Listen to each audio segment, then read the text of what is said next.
लछाने तेरो नि भिजा आएछ कङ्ग्रेचुलेसन 3 महिनामा भिजा आएछ है अब त पनि स्टुडेन्ट भिजामा आजदेखि अब वर्क लिमिटेसन रहेछ के छ त अब हप्तामा 24 घण्टा काम गर्न जाने हो त जाने कहाँ काम गर्ने हो त चाइल्ड केयरमा काम गर्ने चाइल्ड केयरमा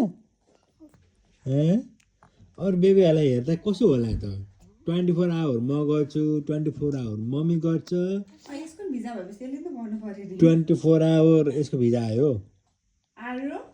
ल जिमेलमा पठाएको छ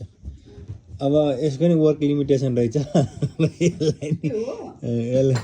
यसलाई नै अब चाइल्ड केयरमा पठाइदिनु पर्यो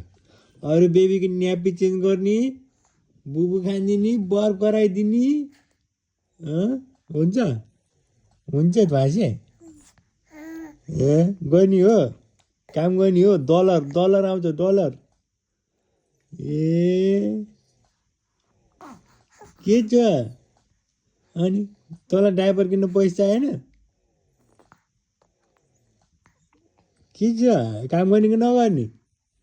भन् चाँडो काम गर्ने कि नगर्ने भने भन् काम गर्ने कि नगर्ने